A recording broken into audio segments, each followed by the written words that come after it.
Welcome to the Living Your Greatness podcast. I am your host, Ben Mummy. The purpose of the podcast is to inspire millions of people across the world to achieve greatness and enhance their overall personal well-being. Living Your Greatness is becoming the go-to resource that CEOs, elite athletes, professional coaches, and entrepreneurs rely on to upgrade themselves. The podcast helps you master the best of what other people have already figured out.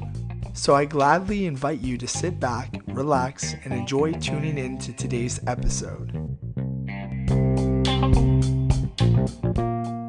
Welcome back, everyone, to another episode of Living Your Greatness. This is your host, Ben Mummy, and today we have a new guest to the show, and his name is David Lafleche. So for those of you that don't know Dave, he is a guitarist, a musical director, and an album producer from Quebec who comes from a musical family. He studied at Berklee College of Music and has worked as a musical director on various television shows and events. David has also collaborated on the production and arrangement of several albums and built his own studio called the Treehouse Music Collective. David has signed the soundtrack for the film Starbuck and was influenced by James Taylor, which led him to discover a passion for American folk music. He recently debuted as a songwriter and performer with his single, We Collided. So Dave, welcome to the show, brother. I am super excited to have you here, and I really look forward to chatting with you today. Ben, thank you so much for having me on the show. This is my first podcast, and I'm really excited to see what I have to share with all the listeners and you. So I'm looking forward to this next hour. That's awesome, Dave. I'm super excited to make this your first podcast, hopefully also not your last, because, you have some pretty incredible experience. One of our friends that we have in common, Connor, really spoke highly of you. He's like, gotta get Dave on. He's just a really fascinating dude that could really, share a lot of perspective and insights from the musical world. I'm pretty excited to unpack that. Tell us a little bit about yourself. Where did you spend your formative years growing up, and what inspired you to become a guitarist, a musical director, and an album producer? Like you said at the beginning, I'm a musical family. My father was a musical director. He was a piano player because he was an arranger, but originally he was a saxophone player and a flute player. He was born in Winnipeg or Saint Boniface, Manitoba. And he himself from a musical family, as his mother was a piano teacher. So Jacques was his name. He started studying piano at three years old. So you have to understand that his music, by the time he was 16, he had it down, like we say. And when he moved, his older brother moved to Montreal as a television host. And so back in the days, people would hire a musical director and arranger also. So my dad got his first pitch at arranging for TV shows in Montreal. So that led to another thing. He got a nice career going here as a musical director on TV. So I was raised in the musical way. I mean, my dad met my mother. He was probably 20 few years old. My mother was a singer. She was playing in a band, singing in the band, and my dad accompanied her. So at one point in 1971 or 1972, should I say, they got to it, and then I came. I heard music all my life in the household. We wouldn't actually sing or play. I was not into music at all. I was into sports and arts, but more on the drawing aspect of arts. And I wanted to pitch for the expos. Like, I was deeply into sports because my dad was into sports also. So we have a tendency to observe and follow our folks. And my dad was a great example for me. Unfortunately, he passed away. I was 18, and when he passed away, I was just starting to play music. And what got me into music, funny thing enough, I was 17 years old or 16 years old. And my best friend at school, Martin Labelle, got a drum set like for his birthday. And we were just always hanging together. And we had another guy, Simon, who had he played guitar. He had an electric guitar, like a Eddie Van Halen model from Sears, as I remember. And my buddy Martin just went, let's make a band. I'm like, make a band? Okay, I'll play bass, whatever, we'll be three. And he goes, yeah, let's make a band. I mean, we'll do shows in my basement. Like, the neighbors will come, the girls will come. It'll be fun. Rock like good old teen rock and roll thing. So I went, all right, let's do this. And I remember going after school, stopping at a music shop in Laval, looking at basses and all these heavy metal. Like this was like 1987 or some, yeah, 87, 86. So Guns N' Roses was playing Metallica, all these stuff. And rock music was actually pretty apparent at that moment. And so I saw the bass. I just saw it, and we try to pump yourself up when checking out musical instruments. And 2 nights later, my buddy Simon came home and to show me his electric guitar. I picked it up and never left it. I touched the guitar, and I remember like putting my fingers on the first fret and just making the sound of sliding up to the neck. And that sound reminded me of Warner Brothers. Bugs Bunny. The cartoons I used to listen in the morning, and I couldn't stop doing it. And from that moment on, my grades at school went down, and my passion for music went up. And when I wanted to pursue music by mimicking heavy metal music in my bedroom. And my dad would hear me playing that music and seeing the grades going down. He was worried. And I remember telling him, I want to be a guitar player. I want to be Eddie Van Halen or whatever. And he's like, yeah, but you need to know how to read music. I go, and that was our first confrontation. And I was like, yeah, I can read tablature. Or he goes, no, real music. Like, this is how we do it. Like, come to the studio with me. You've seen this happen. So obviously it was a wake-up call for me, but my passion was so high. And unfortunately, or fortunately, we'll see about that. He was very insecure, and I remember him telling my mom, I don't think he's got the talent to make a living out of playing guitar. And unfortunately, he passed away a year later, right? So I got in. I barely finished high school. Got into CEGEP in accounting because I was good with numbers. And for me, sports music, numbers, it's all related in the way I hear music and the way I work my life around it. So I got into accounting at CEGEP Montmorency in Laval, starting missing all my classes because I was jamming with buddies in the cafeteria playing guitar. And at one point, I said, I'm gonna apply to go to CEGEP in music. So I applied for CEGEP Saint Laurent. My dad was still here by the time, and I got a teacher, practiced, got in.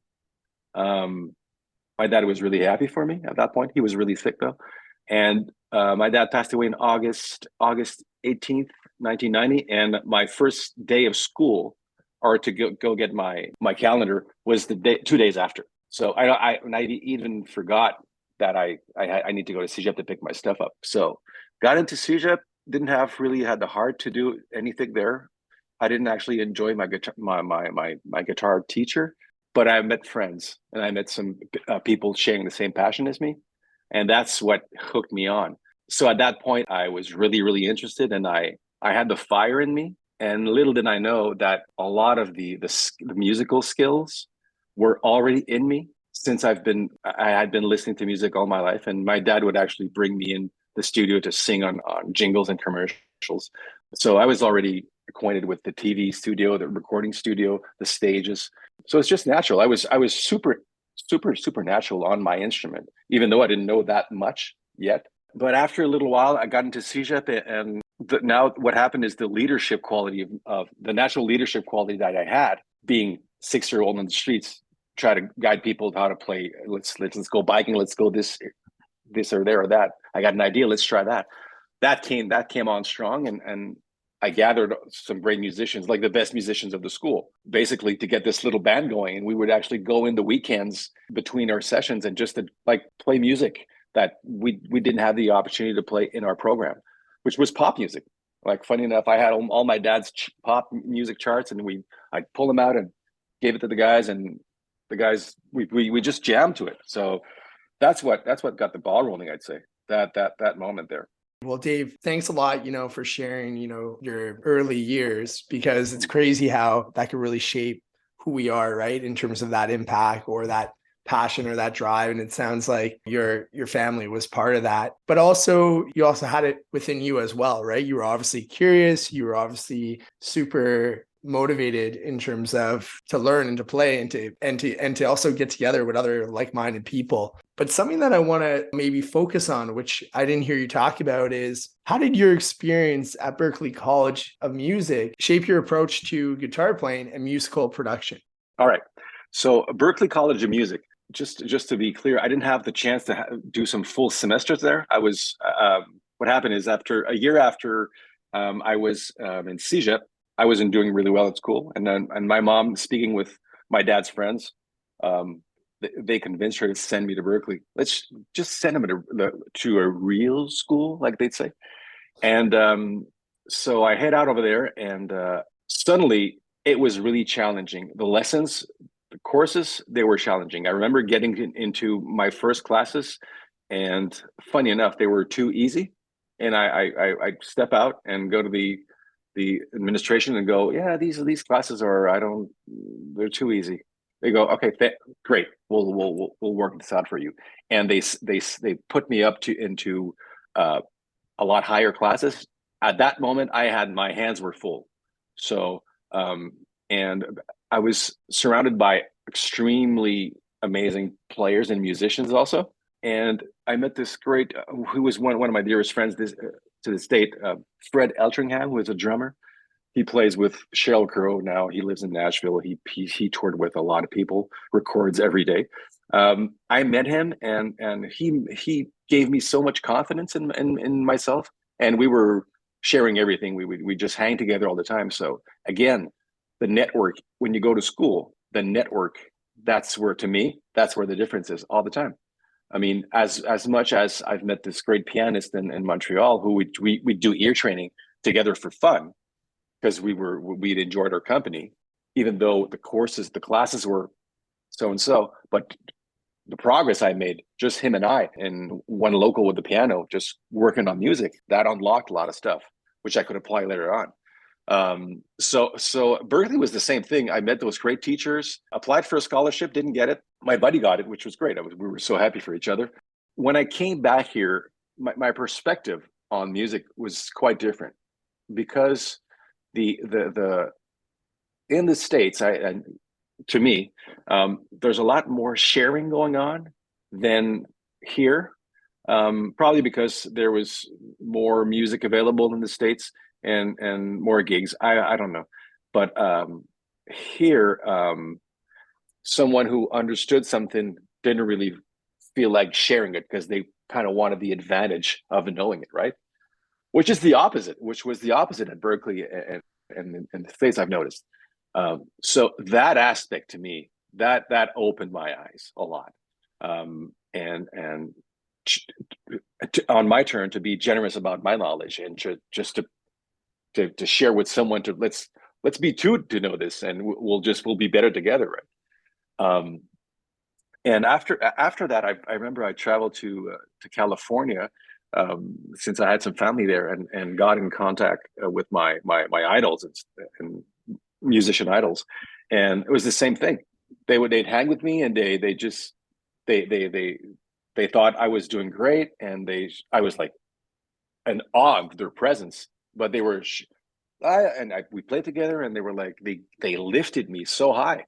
They gave me confidence, and to me, that's the basis. And to go back when my dad said to me, yeah, or I heard him, I'm not too sure. People will react two ways, right? In front of challenges, either they'll step out of it or go into it and try to prove their point. Proving a point is one thing, but when when there's no way you'll be able to prove your point because that person is gone, that can be hard, because all your life you work towards proving your dad, but your dad's gone.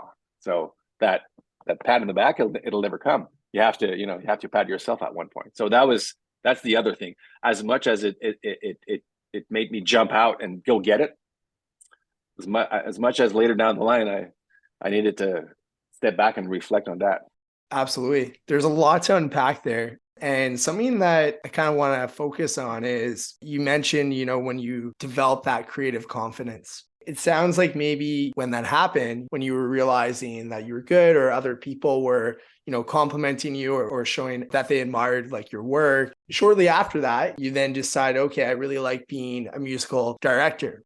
When you have that creative confidence, how do you approach the task of leading a band or assembling a group of people to achieve a certain sound and style? It's a lot more than just you, right? It's bringing a team together and creating something beautiful. Are there any standout experiences that you want to share with us? There's plenty. The first thing I did, I probably took that from my dad. Not being a natural piano player, he was an arranger, and he had some great players around him. So I've always, I tell everyone here this, all of the guys I mentor that are doing musical direction, always surround yourself with better or more accomplished specialized musicians or specialists. As your craft right here, your job is not to be the best guitar player on the stage anymore. It's to be the person that will reassure everyone on stage, as well the singer, the producer, the band, the sound engineer. You're the link to everyone. So the more conversation you're having with all these people, the better the overall result will be. So if you hire, if you surround yourself, if you think you need to feel like you're the better player of the band, you're not helping yourself, because if you stop playing, that means the band can't go on because you're not playing anymore in the band. So I early on, I met this, my first day of CEGEP, 2 days after my dad passed away. I met Gisele Mackenzie Lafleche in CEGEP, and he would play. He'd been playing drums since he was like 4 years old or 5 years old. So he was really, really good, and he taught me a lot. And having the personality I had, naturally, I got into getting gigs, like we said, and automatically I hired this guy because he was always really steady in tempo, but also as his presence and his energy. And slowly, I handpicked all these great musicians early on, and we've been playing together for 30 years now. So at one point, the amount of experience that everyone has as individuals and the experience that all the band has together, it's just there's nothing we can't do. That was and we would feel that, and the great part was we had a question mark for something that came up, and one of the musicians had that in their personal background. They had a reference. They just call a style of music or a chord or whatever, or groove, and we'd go, oh yeah, you're right, thank you, and we would go as a band. But I always say, if the singer, on a production, the band is grooving, everything's kicking, and the singer has a mental breakdown, I need to go and be with this person.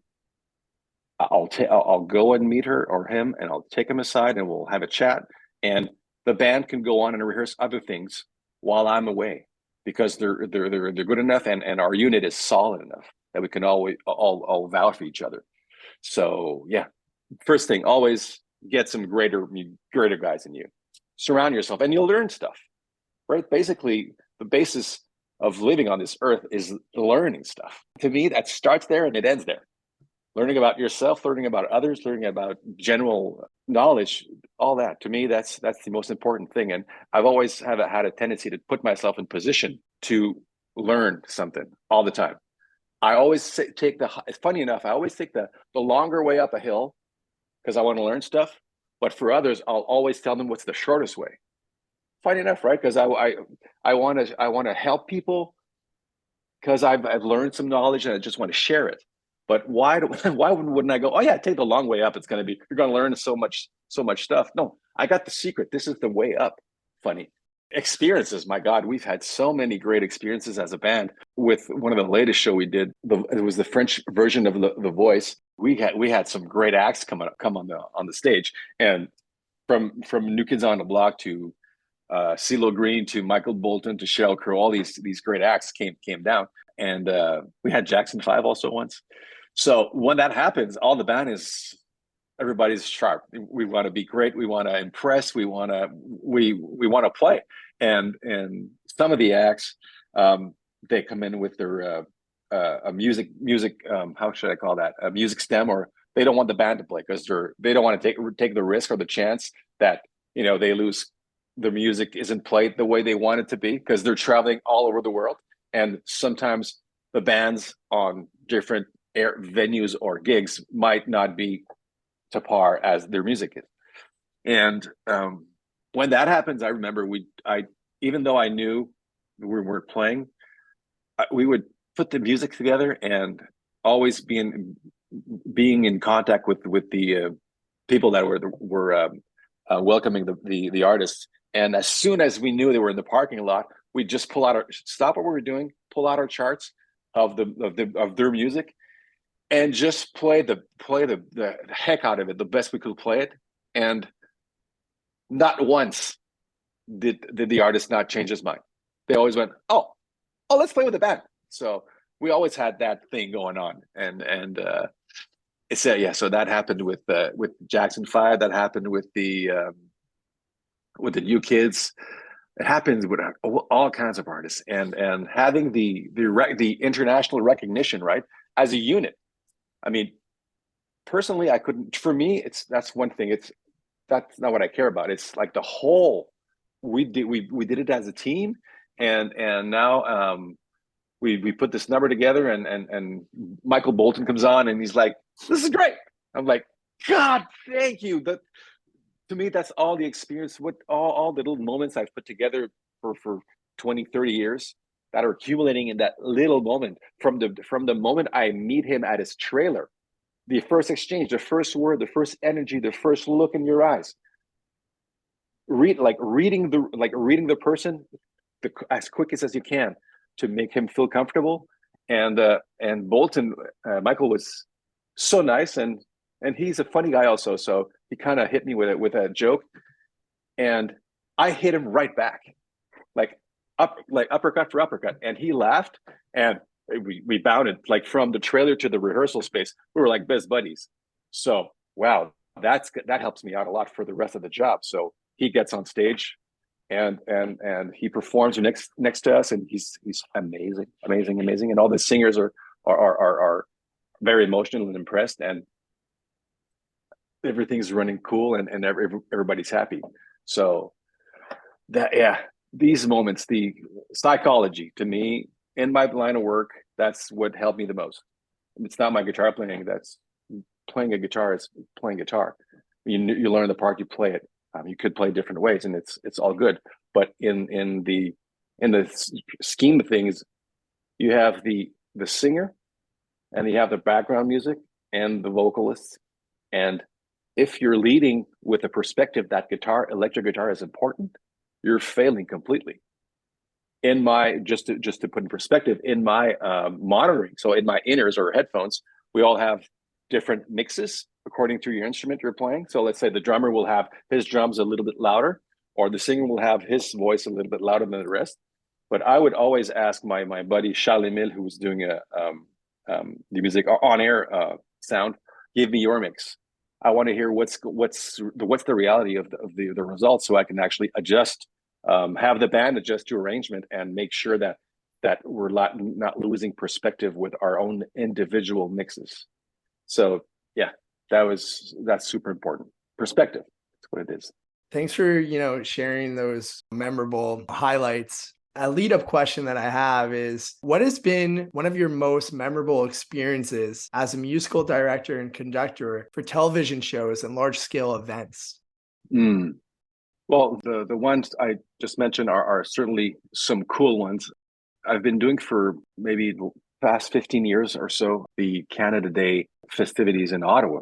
It's a big show that we want to feel the collaboration between all the citizens of Canada.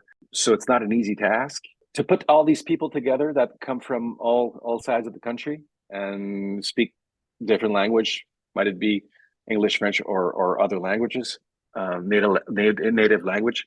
To me, to be able to bring together these people who are often insecure, I've traveled a lot of kilometers to get there.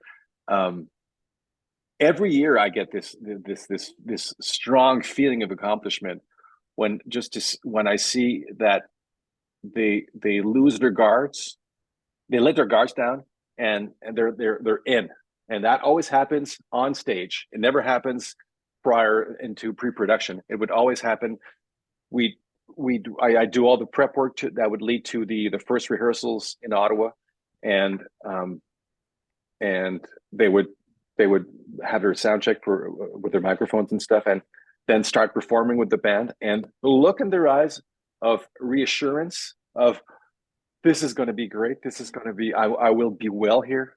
That brings water to my eyes every single year as that happens, to see joy in people's eyes while performing. I mean, yeah, all of them. We had a year we had the orchestra, the NACO orchestra playing with artists, and to get that working, because it's always a challenge between pop music and orchestrated music to put that together, especially in a live event. That everything's all super tight on TV, and the orchestra, obviously there's I don't know, between 40 and 100 people playing, so obviously nobody starts on a dime, right? So you need to lead it up. So with the experience, you actually get used to starting the orchestra or pre-starting your stuff, so that when the clock hits zero, everything is rolling and the lights are on, and all the show the show starts at the right moment, and everybody's timed and everybody's happy. Because when you're putting together a show like this, all of the frames, events are shot on camera. They need to be the same every time at the same moment, right? So I'm responsible for that happening when we're performing the music. So with an orchestra, it's an extra challenge, I need to say. In Canada Day, I started performing as an artist lately. Last year, we were in our committee trying to put together the concept of the Canada Day, and there's always starts with the national anthem. So I had this idea of doing a folk national anthem, and people loved it. My idea was like, let's get 3 singers from all over the country and get a folk arrangement going on, and just let's do it. And it's a bilingual version, right? So we get these great singers together, but something happens and we lose 2 of them. We're looking for a replacement, and I needed to arrange a demo so that we could actually send it out to artists, so that they would either accept or not. So I just recorded home me singing national anthem in French in a folky version, right? And believe it or not, that's what they wanted. They went, oh, well, David, we don't need to search anywhere else. You're going to do it. I'm like, okay, this is I am nervous right now. I'm curious because I'm going to learn a whole lot. Can I pull this off? I know I have the talent. I know I have the competence. I can do this. Okay, I said yes, right? But it was one of the most nerve-wracking experience of my life. So going on stage with Sarah to perform, she was performing the English portion, the top of it, and I was entering in the French version, a French aspect of it, and we would join our voices together. I remember walking on stage. We're starting the show, Prime Minister and everyone's sitting outside. I'm with my little guitar and my buddy, obviously, which is great, is my friends are in the house band, and I'm playing alone because I put together this crazy acoustic guitar arrangement, right? Wanting to impress or give it a great flavor, or a James Taylor flavor. But that's all easy, performing it like without singing. But once you get those 2 together, you gotta there's a lot of work to do for timing and intonation. So I walk off stage, I hear I hear the announcer go, now from Quebec, David Lafleche, and I'm ready to start. But she says it again in French. Du Québec. That moment felt like an hour, and I started to perform the guitar. Sarah started singing, and I got into my French version and got that done. Probably lost 25 pounds doing it.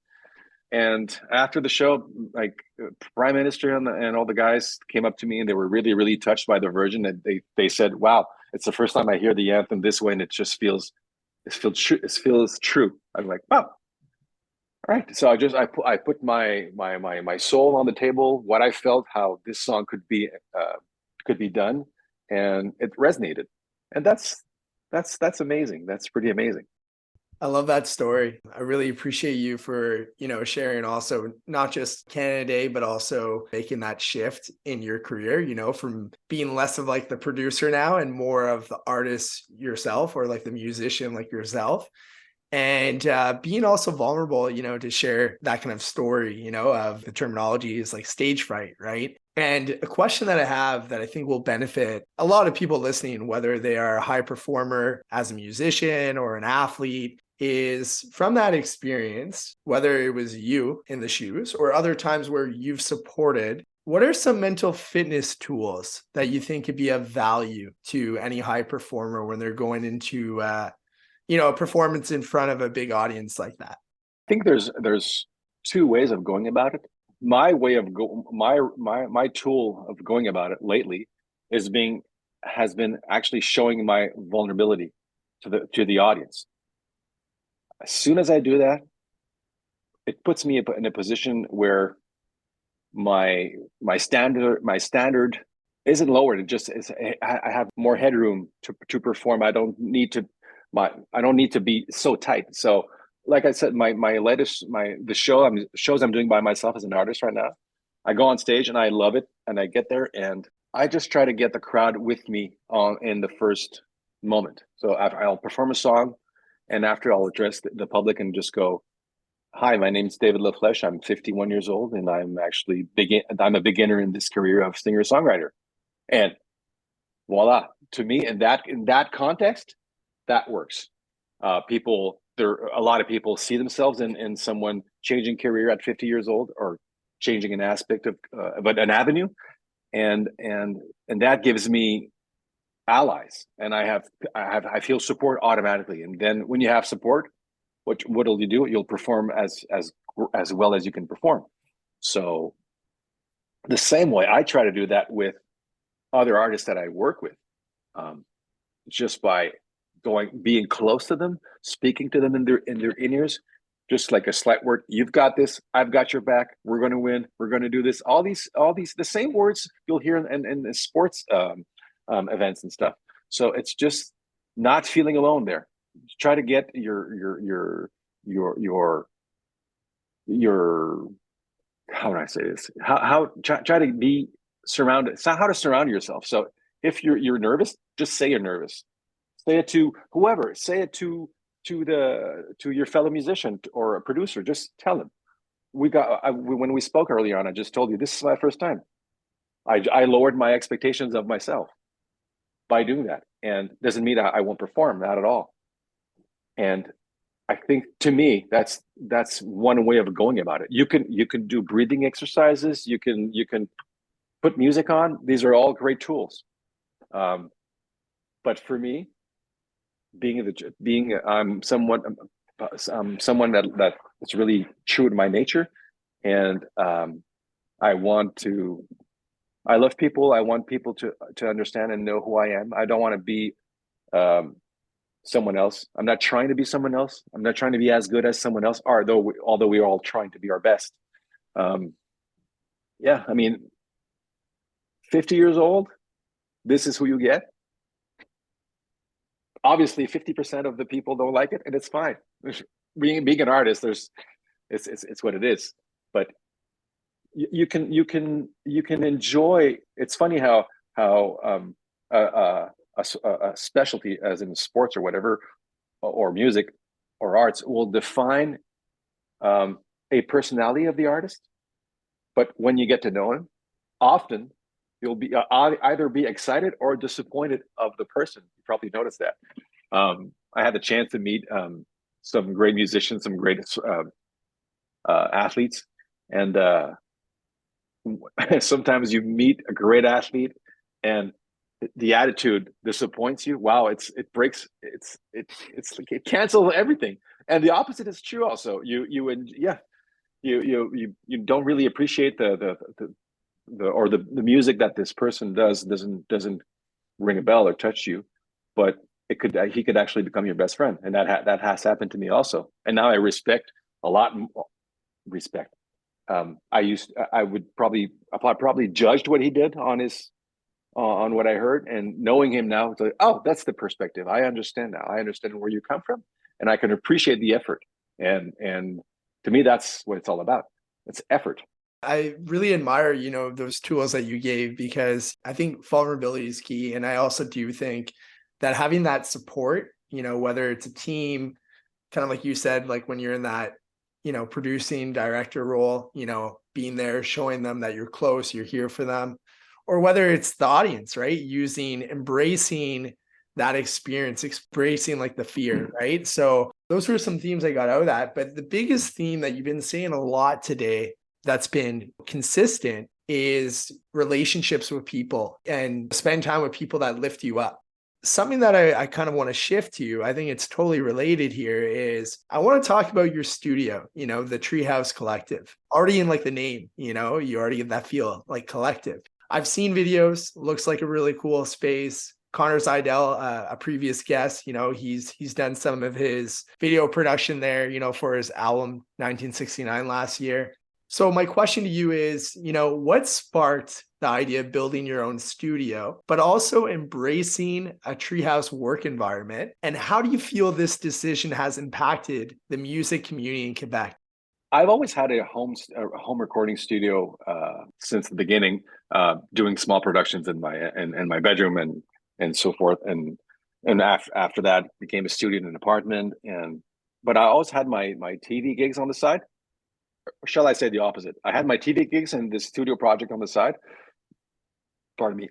And at one point, I was always telling myself, one day, maybe I won't get the TV phone call anymore.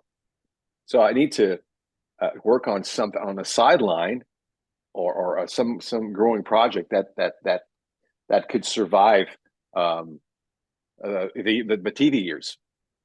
So that was the basis of the adventure. Moved out of the city. Always, I mean, every recording musician has a dream to have this great recording studio. We all do. I mean, most of us do. So I had this dream, and I doing some great gigs. I had the opportunity to buy some great equipment and find a great place to build this studio. The first one off was just so that I could do my projects that I produced at let's say lower cost than renting out a studio, but that's another story. I remember a few years back, I needed to finish my album, and which I'd started in Nashville with my buddy Fred. Came to the came back home, and the Treehouse wasn't doing that great at that point, because I was so busy doing television work that I didn't have any time to spend at the Treehouse.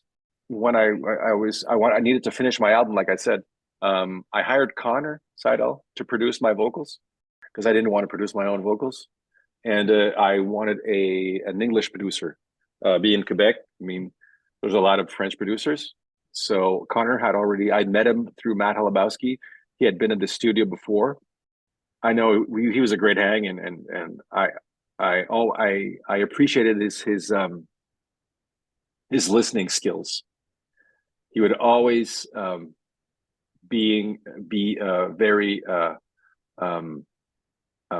attentive to my feelings or what I was doing as a singer, and you understand that it's the first time I put myself in that position, also as the one being directed. So I've learned a lot from him, and I've appreciated his presence. So after a little while, he needed a space, so he started coming at the Treehouse quite often, and he offered to pair up in the studio. And so the Treehouse was the official name of the Treehouse Music Collective, came from that moment, because originally it was called another name, and we would just nickname it the Treehouse because it's up in the it's really up in the trees. It's not holding in the trees, but it's pretty up there. We're looking for a name, and what you got to understand is Connor and I have like 20 years age difference, about or approximately. I learned so much from him, and I would automatically share experience of all my knowledge, and it's just we're just the electricity is actually going between us a lot. We're feeding off each other all the time, and he has a different clientele that I have also. So what happens is crossover happens between my buddies and his buddies, and now we start mixing it up. So to get these great musicians who maybe would have never played together hadn't it been for the space we have and the fact that they're either Connor's people or my people, to get that going there at the studio is amazing. That's the most fulfilling space. Fulfilling emotion, having people get together in a dream you've had. I mean, I've based a lot of my life on a movie from Kevin Costner, The Field of Dreams. That movie actually is pretty much my thinking process since I was 10 years old. As I saw the movie, it hit hard, and still to this day, that's the way I do it actually. So the Treehouse was one of the things I did in that perspective. I've been doing it like totally different. I've been doing an ice rink for 2 years out of my house just to get some kids come and skate and meet each other and learn how to play hockey. Just getting people, being witness to see light come into people, as in I just learned something. Oh my God, this is great. I feed off of that so much, and I have the capacity and I have the ability to bring those moments together, because I like it when they happen to me, like that aha moment. It's you're when you learn stuff. If I will share to my death. That's all I want to do. And Connor helps me process that also, because he's a great listener also, and he'll reflect on what I say, and I know he understands, and we bring a lot to each other.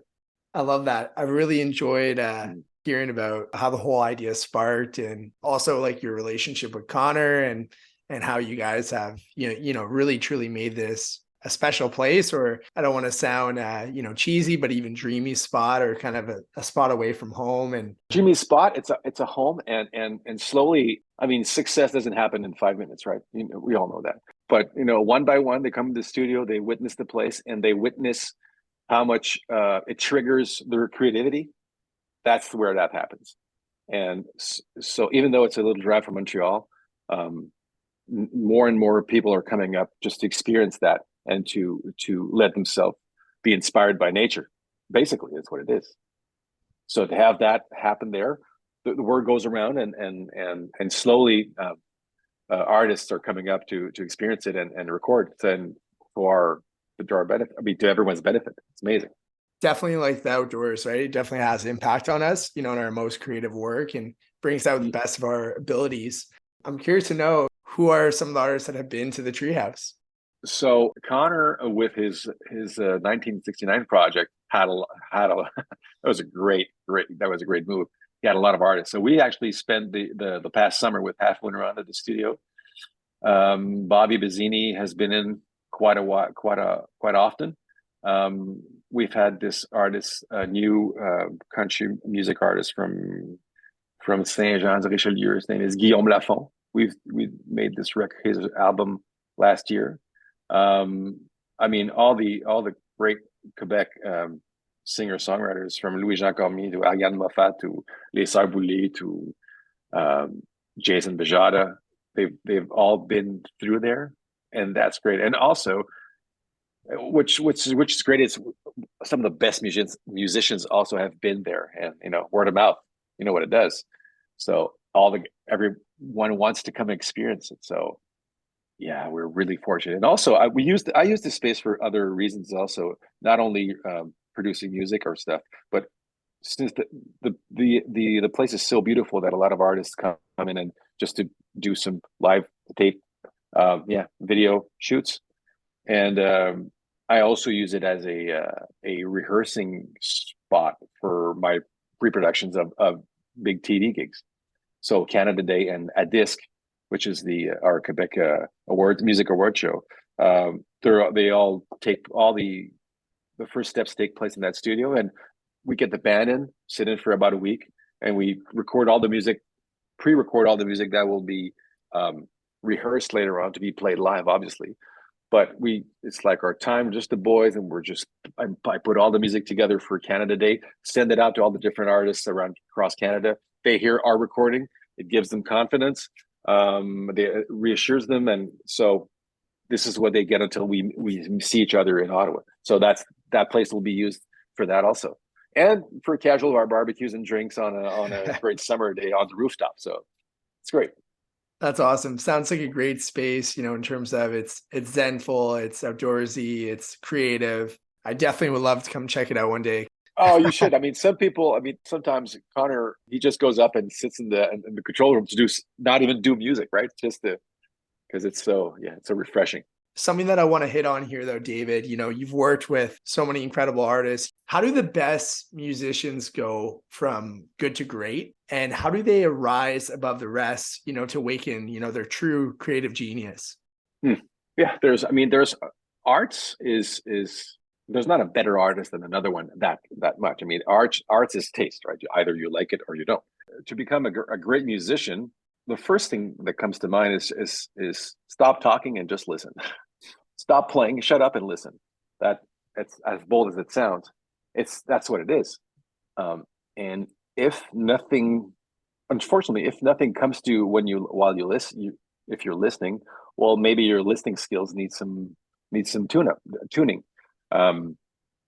Because when you listen, I mean, just in nature, if you go outside, stop talking, drop your phone, close your eyes and listen, my God, you're not alone. You'll hear that. The same as with musicians and music. So the more even if you're in the band, you can listen to fellow guitar players and learn stuff from them. But if you're in a band, you just stop playing guitar for 2 minutes. Just listen to the guys. Just everyone's talking. Everybody's saying something. Just listen to it and try to shake hands. That's how I go about it. Try to shake hands with all the instruments you hear.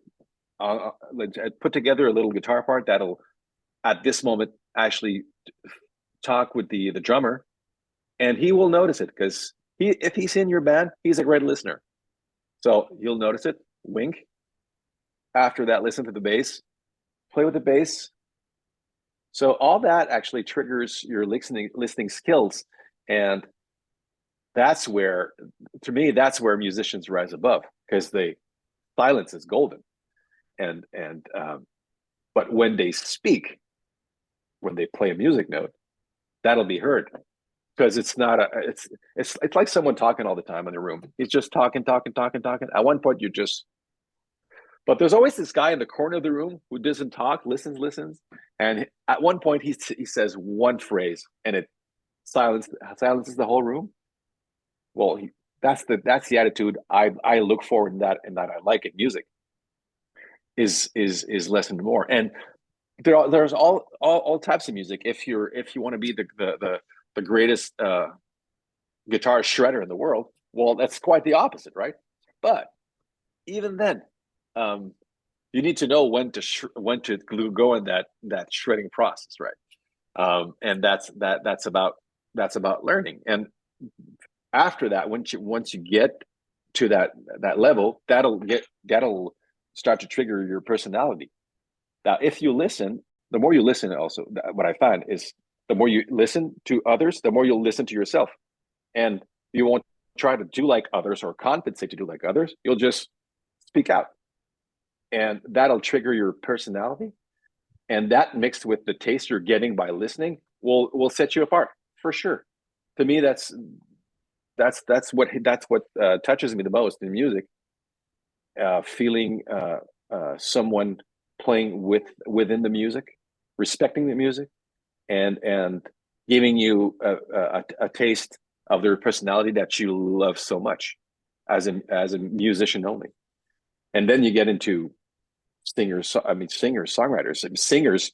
Imagine if the singers would go like sing completely, like without any stops between words, like the whole song. You'd get, oh, okay, this is too much. But storytellers are so great because they know how to pick the right word. So you, as a musician, try to pick the right word with the note, which and great composers will do music movie scores because they have a knack for understanding harmony in music behind emotions, and depending on what's on the screen, what is the actor's emotion telling you, the music will either support that to give it complicity, or will go against it to so that you actually understand that, oh, this is what he's saying, but that's not what he means.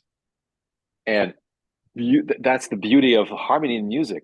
And so you can, if you think in that manner, it'll change the way you play guitar or any instruments, because you're actually triggering emotions that we all relate to, not just that high profile or very specific fusion jazz music, which is awesome, but that there's an audience for that, and the guys that do it are amazing. I could never do that. I don't have that language in me. That's not what I drink my coffee black. I like simple stuff. I mean, some people like more elaborate things, and that's great. And that's the beauty of arts. I mean, is like a super complicated painting great in some way, and a super simple painting amazing in the same way? I'm looking at this right now. I'm sitting in front of my house, and looking at the lake. It's all white, and I happen to every winter I take my Christmas tree and I plant it in the middle of the lake.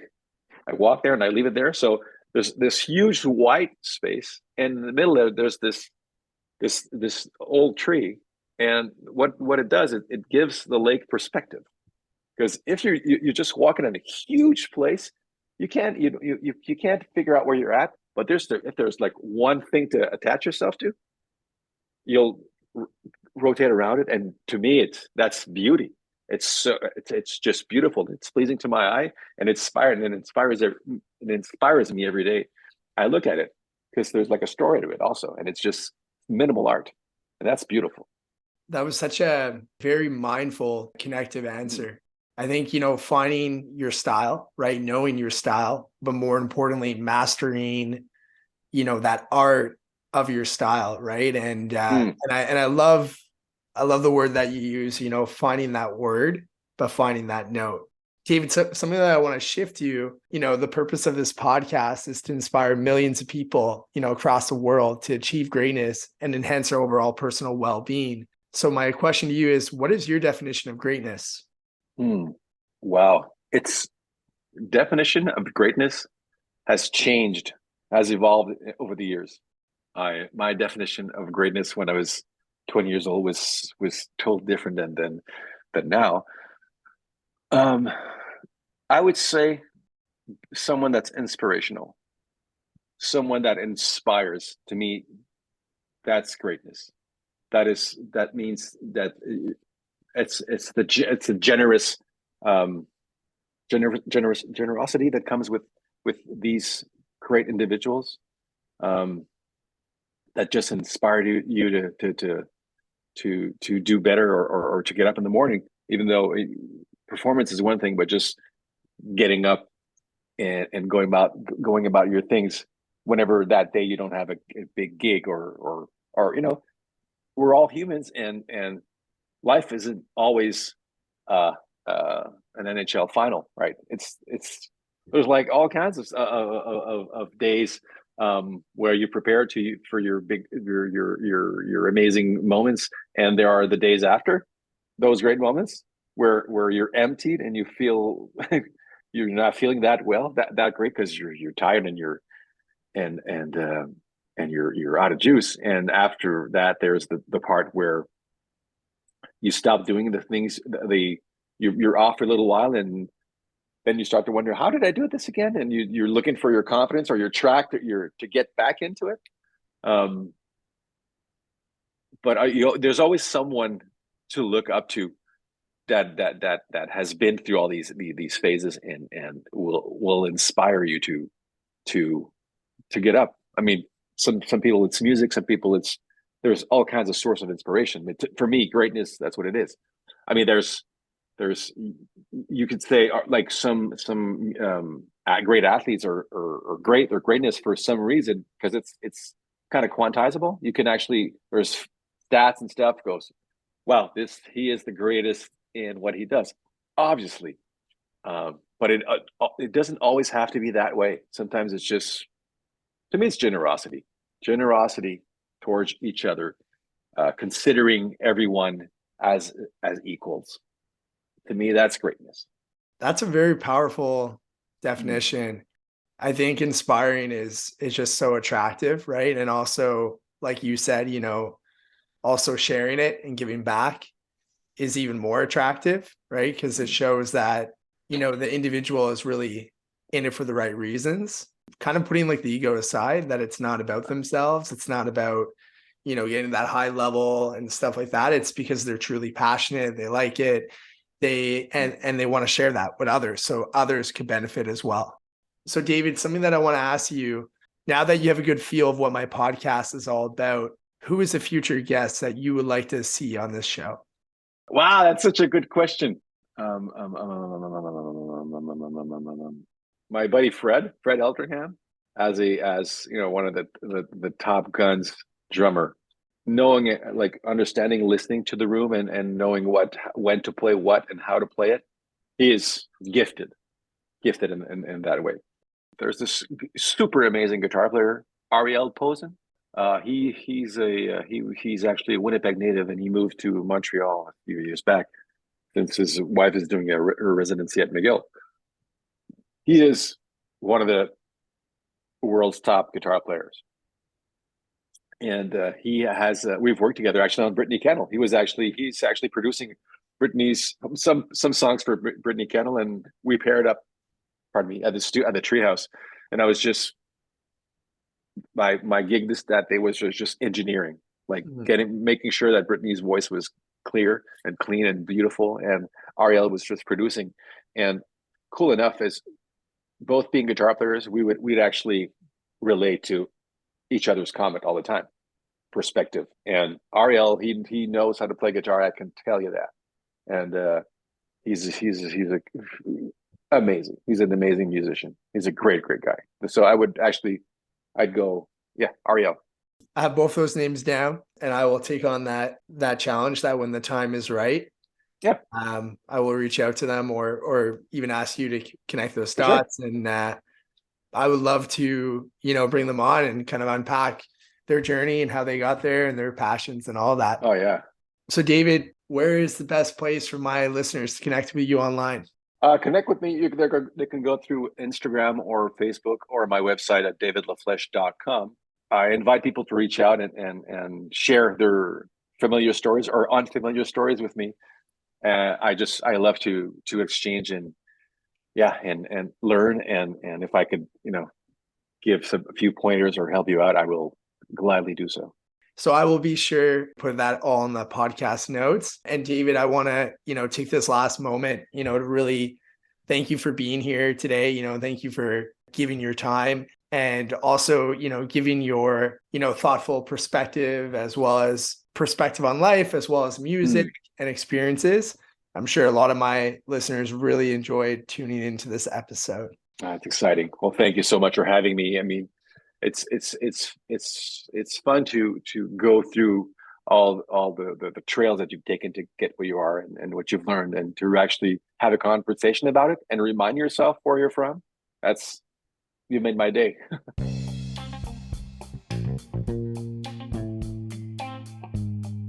Thank you for listening to the Living Your Greatness podcast. If this show has added some value, don't be shy to subscribe, leave a rating, and make a review.